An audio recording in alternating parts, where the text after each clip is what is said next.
Welcome back to our series on practice. In this episode, we're zooming in on independent practice and we're joined by Jacob Chapman. Hi, Jacob.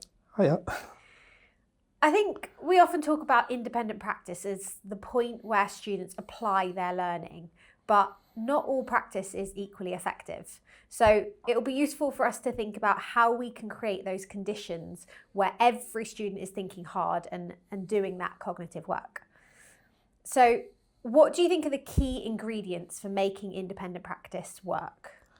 For me, there's three main ones. The first is it has to be truly done independently by all of your students. So I think the majority of times that's going to mean in silence. For me, certainly in my subject, it means in silence. It means no copying. So I try and spread my students out in the classroom when I'm doing it. And it means not waiting for answers. They're actually working. They're not waiting for you to give them an answer or come and help them. They need to be doing the task. So they need to be able to access it at the start. And they need to have something to carry on towards the end of the activity, so there's no dead time. And they also need to be thinking hard about the topic, so an appropriate sort of level of challenge for the students, so they're actually thinking and long enough so that they don't finish too early, and if possible, sort of interleaving it with other subjects or other topics that you've done. Thank you. That's really helpful because you've set out some clear conditions for independent practice. Do you think it always needs to happen in silence? And if so, like where do things like discussions or paired activities fit into practice?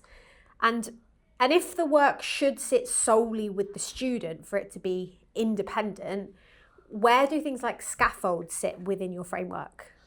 I think for the first, the idea does it need to be done in silence, then there might be times where that's not the case, but I would say the majority of the time, certainly in the majority of subjects, if you want an independent practice, it has to be done independently because the student needs to actually be thinking as much as is possible about the activity. And if they're code switching by talking to other people or listening to instructions or trying to do that discussion, that could be useful practice, but it's not independent practice necessarily. That's group practice and things are important. But and I'm not just talking about in written subjects as well. If you're thinking about practicing a routine or a drill, actually often that needs to be done in silence by the student because they need to be concentrating on everything that they are doing. For the second, for that idea of scaffolds, absolutely, scaffolds definitely fit into independent practice for me, because you have to be able to access the task to be able to think hard. The key there is that idea of what's the appropriate challenge for your class. If I'm asking something too easy for my students, then that's not really practice. That's just a bit of drill. And if I'm asking something too tricky, they can't access it at all, so they can't think about it. Obviously, that's the hardest part of it all. But yeah, scaffolds definitely fit in. Yeah, no, thank you. I think what's coming through there is that we need to be really intentional about what our aims are, and therefore think quite carefully about how we're setting that up. Yeah, absolutely. That's it. Are there any other routines that you think teachers should think carefully about when trying to make independent practice successful? I think I've got three again for this, I think. So the idea is kind of how are you going to start it, what are you going to do during it, and how are you going to end it. So think about starting it. How are you going to get that silence? What are the clear transition signal that this is going to be independent practice? Do you need to lay out your expectations, instructions again, or is it a routine that you've already practiced? But also little things like how are you going to hand out your sheets?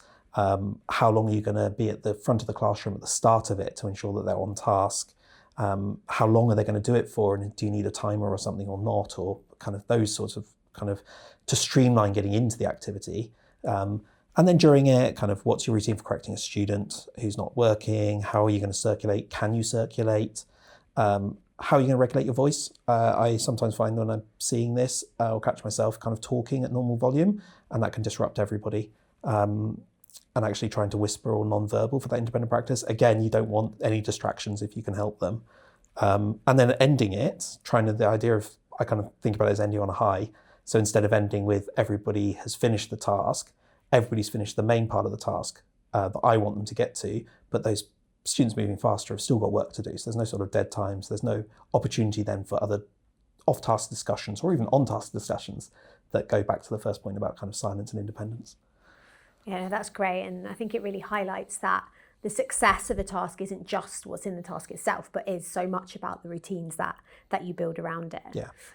I think one of the challenges with routines sort of more broadly is that some classes adopt them really quickly, but with others it can feel much slower and more difficult to establish those routines. So how do we support our trickier classes to build those routines for independent practice?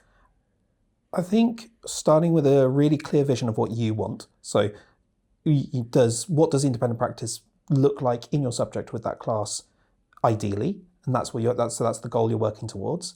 Then starting really strong the first few times you're introducing it. So, really strong, they can all repeat the instructions, everything's already handed out, there's no friction.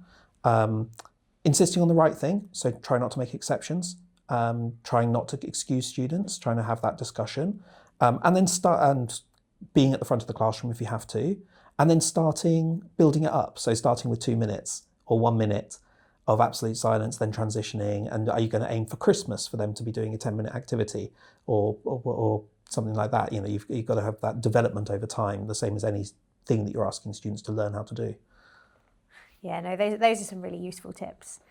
You've shared lots of different ideas with us today, so thank you. If you can give staff just one takeaway from today's conversation, what would it be?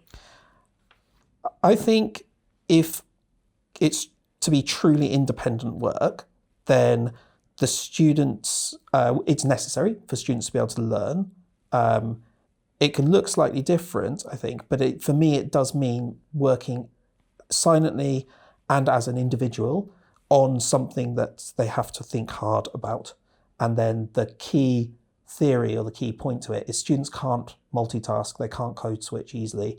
So to think hard about one thing means minimizing all other distractions, whether they're kind of cognitive distractions or whether they're extraneous distractions in the classroom. Yeah, that's really lovely. What I think has really come through today is that independent practice isn't about leaving students to work alone. It's about deliberately creating the conditions where every student can think hard, like you've said. Jacob, thank you so much for sharing No, thank you. your thinking and insight today. It's been really wonderful to speak to you. Thank you very much. No, I love doing it.